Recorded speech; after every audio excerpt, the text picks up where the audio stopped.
Comment scanner ces documents facilement selon ce process en 3 temps, 4 mouvements? Bonjour à tous, ravi de vous retrouver. Alors une fois n'est pas coutume, ce que l'on va voir aujourd'hui est la suite de la vidéo que j'ai publiée la semaine dernière. Et oui, pour bien comprendre, je vous invite donc à aller la voir si ce n'est pas déjà fait. Vous pouvez cliquer sur le petit qui s'affiche en haut à droite de la vidéo et revenir ensuite. Alors, rapide petit rappel quand même pour se remettre dans le contexte.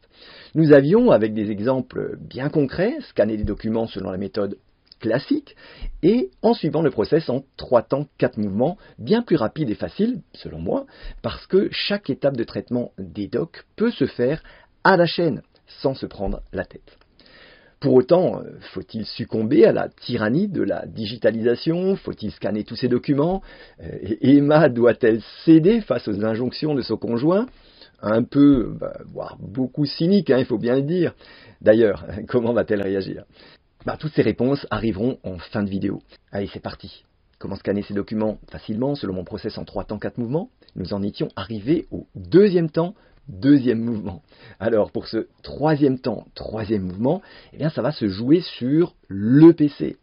Oui, je trouve qu'il est bien plus pratique de renommer et classer les documents sur le PC parce que la surface d'écran est plus confortable et que le renommage est quand même plus facile à faire sur le clavier.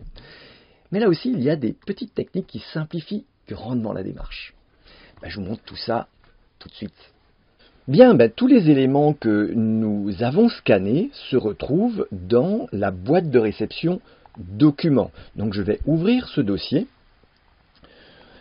Voilà, je vais le placer par ici. Alors, vous voyez, par défaut, ce dossier est en affichage détail. Alors je vous invite à modifier cela pour rendre la démarche plus facile. Donc on va cliquer sur affichage, on va sélectionner très grandes icônes ici. Voilà, et puis on va ouvrir la fenêtre de cette manière-là pour vraiment avoir cette vision sur l'ensemble des documents scannés. Ensuite, on va ouvrir une deuxième fois notre explorateur Windows. Donc vous voyez ici, je suis bien dans l'interface, dans la fenêtre d'Outlook, mais on a ici le volet de navigation que nous avons personnalisé, que nous avons paramétré, et on peut ramener dans ce volet de navigation des raccourcis qui permettent d'aller pointer vers des espaces en dehors d'Outlook justement. Donc là, on va cliquer sur OneDrive, donc ce sont les fenêtres de dossier Windows. Là, on n'est plus dans l'univers d'Outlook et on va placer cette fenêtre à droite. Voilà, donc on dispose les fenêtres de manière ergonomique pour qu'on puisse ici fonctionner de manière confortable. Voilà, on peut se mettre au clair ici, hop, et placer cette fenêtre bien à droite et élargir même ici davantage. Parfait. Donc on retrouve donc l'ensemble des documents scannés et on va démarrer par le premier exemple qu'on avait pris dans la vidéo précédente. C'était le certificat médical. Donc c'est ce certificat médical qui apparaît donc ici. Donc vous voyez, les très grandes icônes permettent quand même de distinguer le contenu du document. Donc on va aller dans notre base d'organisation, dans notre arborescence, ouvrir le dossier qui permettra de placer ce document certificat médical. Donc pour moi, je vais dans le domaine santé, suivi médical, certificats médicaux, et voilà déjà d'autres certificats médicaux qui se trouvent à l'intérieur. Donc ici, on l'avait vu, c'est le certificat médical de ma fille, donc on le glisse comme ceci dans la fenêtre des dossiers, et vous voyez ici, je vais sélectionner déplacer ici. Donc j'ai fait la manipulation avec le clic droit, et on va pouvoir ensuite choisir, est-ce que c'est de la copie, déplacement. On a notre document qui par défaut est dénommé analyse avec la date. Vous voyez que ce n'est pas du tout le nom de fichier qu'on va conserver. Alors on va s'inspirer, vous voyez, d'un autre fichier du même type pour renommer ce fichier-là. Et pour ce faire, plutôt que de ressaisir l'ensemble du fichier, on peut copier tout simplement le libellé d'un autre fichier qui ressemble, et puis on va simplement ici changer donc la date. c'était donc 0616. Et puis, je vais changer le prénom. Et ici, je vais modifier ceci. Voilà, notre document est libellé précisément selon nos besoins. Ben voilà pour ce premier document. C'est facile, c'est simple, c'est rapide, et surtout, vous voyez, on a une stabilité dans le libellé de nos fichiers. Hein, donc, on a des contenus de dossiers qui sont très propres. Ok, deuxième exemple, on va procéder de manière un petit peu différente ici. Ce sera l'exemple du document INPI. Donc, ici, on ne va pas d'abord ouvrir le dossier de destination, on va double-cliquer sur le document. Et puis, on va tout simplement procéder en enregistrant sous. Donc, le document s'ouvre. Donc là, vous voyez, comme on est sur OneDrive, le document est rapatrié sur le PC. Donc, ça peut mettre un petit peu de temps pour être téléchargé. Ok, donc on a notre document. On va cliquer sur Enregistrer, enregistrer sous. Et ici, on va aller chercher justement le dossier dans lequel on va vouloir placer cela. Alors ici, pour moi, eh bien, c'est marque déposée brevet. Et là aussi, vous voyez, on va avoir des fichiers qui existent déjà. Et on va vérifier si on peut s'inspirer tout simplement d'un document qui se trouve déjà dans ce dossier. Alors vous voyez, assez logiquement, on a déjà un certificat de renouvellement qui date d'il y a 10 ans, en fait, tout simplement. C'était en 2011, j'ai un petit moment d'hésitation. En 2011, vous voyez, donc 11.06.10, eh bien, c'était également certificat de renouvellement de la marque Sistor. Eh bien, on va cliquer, alors vous voyez ici, quand on fait enregistrer sous, apparaît le libellé du fichier qu'on veut enregistrer. Eh bien, plutôt que là aussi d'aller ici et de réécrire le libellé de ce fichier, on va tout simplement cliquer sur le libellé du fichier que l'on veut, dont on veut s'inspirer, et ici, on va se contenter de changer la date. Donc ici, la date qu'on a reportée en haut à droite du document. Donc vous voyez que c'est très facile, là on n'a plus à aller rechercher dans le corps du document. Donc c'est pour ça qu'on écrit cette date en haut à droite, c'est très clair quand il s'agit ensuite de renommer les fichiers. C'est le premier intérêt d'avoir reporté la date au crayon en haut à droite, mais on verra qu'il y en a un autre un peu plus loin dans la vidéo. Donc on a bien reporté la date, on a le libellé de notre fichier qui est exactement le même, évidemment, que celui d'il y a 10 ans. Eh bien, il nous suffit d'enregistrer à ce stade et c'est OK. C'est tout. On peut donc fermer ce document. Alors là, la seule différence par rapport à le premier exemple, c'est que le fait d'enregistrer sous ne supprime pas le fichier qui se trouve toujours dans la boîte de réception documents. Donc là, on va cliquer droit dessus et évidemment, on ne va pas le garder, on va le supprimer puisqu'il se trouve dans le dossier. Donc on ne va pas garder des doublons. Bien, autre exemple, on va choisir ce document. Alors c'est un reçu suite à un don, suite aux étrennes des pompiers de la commune. Bien, donc je vais aller ouvrir le dossier de destination. On va retrouver ça dans facture achat. Tiens, c'est un peu étrange, non? Finalement, un bordereau d'un récépissé d'un versement d'une somme en facture. Finalement, je me suis rendu compte que il y a des appellations différentes pour une finalité identique. Donc, ça aurait pu s'appeler facture, même chose. Donc, pourquoi aller le mettre ailleurs ou le classer différemment? Vous voyez l'idée? Donc ici, c'est tout simplement une facture parmi les autres. Donc j'ai ouvert mon dossier et là il y a aussi cette possibilité renommer à partir d'ici. Donc je vais le 21, 10, 26. Là, je ne me souviens plus de la date. 21.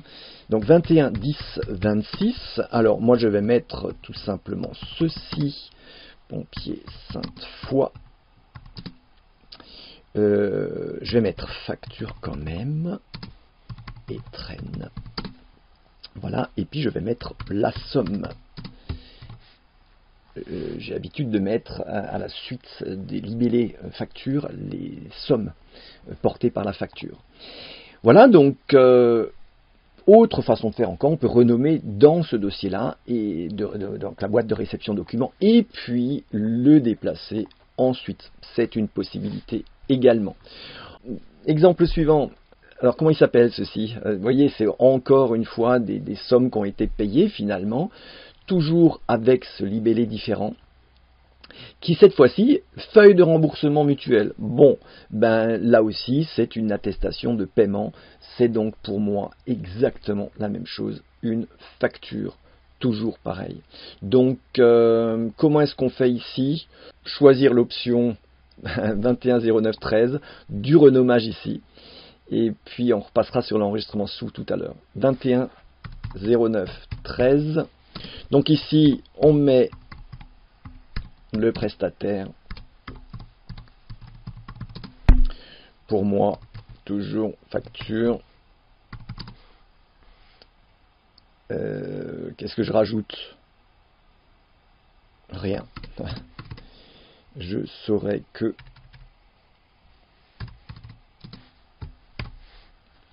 c'est de l'Akiro.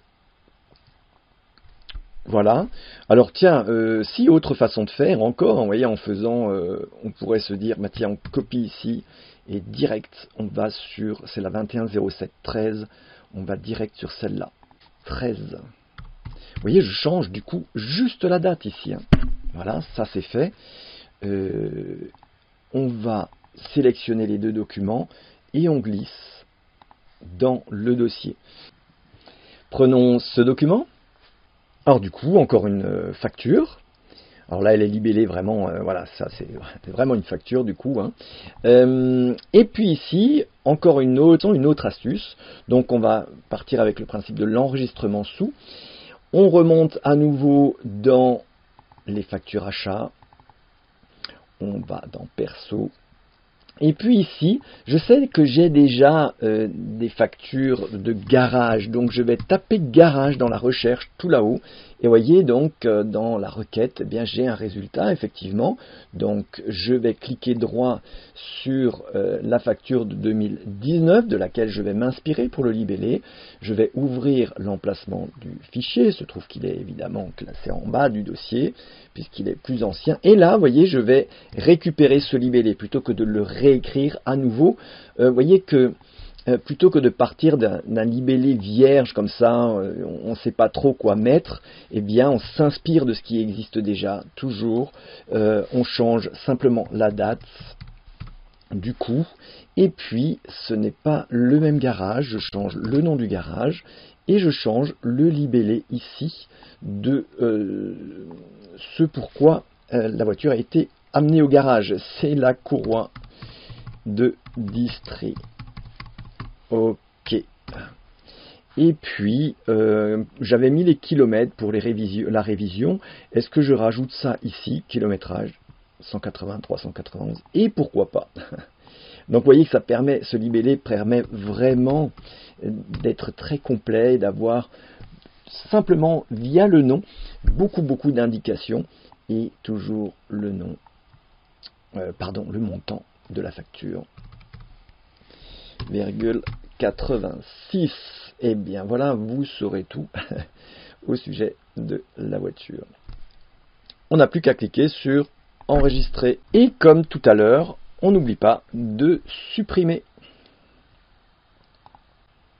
Donc pour le document suivant, qui se trouve être une carte de visite, on va procéder un petit peu différemment, en tout cas c'est au format carte de visite. Eh bien, plutôt que de l'enregistrer en tant que fichier, je vais préférer retrouver cette carte de visite, cette adresse. Voilà, j'étais intéressé surtout pour l'adresse du site. Je vais préférer aller sur la fiche action. Alors, de quoi s'agit-il? Eh bien, on va voir ça tout de suite. Je vais faire cette requête-là. j'aimerais bien en fait retrouver ça sur ma fiche action, faire la cuisine sainement, tout simplement parce que, vous voyez ici, je collecte des recettes, des astuces, des choses comme ça, et du coup, pour moi, ce sera plus visuel en fait d'avoir ça directement sur cette fiche action. Donc là, je vais noter toujours pareil la date à laquelle j'ai finalement collecté cette carte de visite, donc je vais mettre 15/09/2021. OK. Et là, vous voyez, plutôt que encore une fois, d'enregistrer ça au format fichier, eh bien, je vais préférer l'insérer en tant que photo, en tant que capture d'écran finalement. Donc, je vais tout simplement cliquer sur capture d'écran sur ma fiche action et je vais faire ça. Voilà, j'aurais même pu prendre l'analyse, ça n'a pas d'importance, je vais juste prendre ça. Voilà, et puis ma carte de visite apparaît dans ma fiche action. Vous voyez que c'est très visuel. Quand je vais scroller, je vais tout de suite voir ça. J'ai d'autres choses, vous voyez. Donc, ça suffit pour moi. Et je peux, là aussi, supprimer le document dans la boîte de réception Documents. Allez, pour ce qui concerne le dernier document, c'est donc un flyer, une doc qui m'a été déposée dans la boîte aux lettres. C'est au sujet d'un restaurant qui me semblait sympa. Donc du coup, je ne vais pas l'enregistrer en tant que fichier dans un dossier, mais je vais plutôt, comme tout à l'heure, le déposer sur une fiche action. Donc je vais aller ouvrir directement ma fiche action sortie et invitation. En cliquant donc sur la barre de recherche dans OneNote, puisque toutes mes fiches actions sont portées sur OneNote. Donc bien évidemment, tout le détail de ces fiches actions, la façon de les construire, de les organiser en cohérence avec la base d'organisation, donc l'arborescence des dossiers, informations, temps, tout ça doit être mis en perspective. Eh bien, c'est dans la formation Sister 360 que vous trouverez toute la démarche pour mettre en place ce système d'organisation. Le lien en description, juste en dessous de la vidéo. Très bien, donc on est sur ma fiche action. Vous voyez ici des restaurants sympas. C'est à la fois des liens internet, des petites photos. Ça, c'est une photo que j'avais prise tout simplement au cours d'un de mes footings. Donc, c'était sur le trottoir que je vois ça. Donc, je dis, ça peut être sympa. Je prends la photo et je le mets dans ma fiche action. Très bien, donc je prends la doc, je double-clique, je l'ouvre. Tout simplement parce que je voudrais peut-être juste récupérer l'adresse du site. Je n'ai pas besoin de récupérer le fichier complet en fait, le PDF complet. Donc voilà, je vais ici, donc c'est manu-brignet.fr. Voilà, donc je vais le répertorier, le noter ici plutôt. Voilà, manu-brignet.fr. Voilà, donc c'est juste ça dont j'ai besoin finalement. Si je souhaitais rajouter un petit peu de, on va dire, de visuel là-dessus, voilà, pour voir un petit peu l'ambiance avec la photo ici, je pourrais rajouter, toujours pareil, la photo. Donc on va faire une petite capture d'écran de cette première page du flyers comme ceci. Voilà, je vais reprendre l'adresse comme ça, je l'aurai. Ça vient se mettre dans ma fiche action. Je vais redresser ça pour que ça apparaisse droit. Je réduis cette photo qui est trop grande. Voilà, et je fais les petits réglages ici de colonne puisque la photo élargit les colonnes si elle est plus large que celle-ci. Voilà tout simplement notre information. Ce que l'on souhaite retrouver se retrouve dans la fiche action et c'est parfait comme ça. Je supprime ce dernier document de la boîte de réception document qui est désormais vide. Voilà pour ce troisième mouvement, c'est OK. Il ne nous reste plus qu'à jouer le quatrième mouvement que j'inclus dans le troisième temps parce qu'il consiste à classer, jeter les papiers que l'on vient de numériser. Classer, vraiment, on ne serait pas en train de faire des doublons de documents numériques et papier. Pour certains d'entre eux, oui. Pour ce qui me concerne, je préfère conserver les documents vraiment sensibles et importants que je détiens déjà au format papier, comme un contrat de mariage par exemple, un acte de propriété ou bien encore des fiches de paie. Le certificat de renouvellement de la marque Sistor fait partie de ces documents importants pour moi. Je vais donc le conserver au format papier et je le classe dans le dossier physique codifié exactement de la même manière que mon dossier informatique. Je pourrais le retrouver selon la même logique. Si je dois consulter ce doc papier, eh bien la date qui figure en haut à droite m'indiquera que ce document a bien été scanné. Deuxième cas de figure, c'est le document que l'on a numérisé et qui n'a pas une grande importance en soi. Mais pour autant, on a un peu de mal à le jeter tout de suite. Vous savez, le fameux « au cas où », on ne sait jamais. Ça peut être le cas pour le suivi d'un sujet en cours, par exemple. Dans ce cas-là, justement, on ne se casse pas la tête. On va empiler tous ces documents par ordre chronologique sans se soucier de notre base d'organisation, sans passer de temps à classer dossier par dossier. Les dates que nous avions reportées en haut à droite et à gauche verticalement nous permettront de faciliter ce classement chronologique. Si nous avions d'aventure besoin du doc papier, il nous suffirait de lire la date sur le document numérisé pour le retrouver dans la pile. C'est facile puisque, souvenez-vous, c'est classé par ordre chronologique. C'est tellement simple et ça libère l'esprit. Troisième cas de figure, on ne se retrouve dans aucune de ces deux situations. Là, il faut jeter sans état d'âme. On n'est vraiment plus très loin du zéro papier. Justement, pour y parvenir, il me semble essentiel d'y voir très clair dans son système de classement et de gestion des documents. Mais ça ne suffit pas, on l'a vu, il y a parfois dans ces documents des actions à mener dont il faudra se rappeler. Comment se souvenir, par exemple, du renouvellement de la marque Sistore dans 10 ans?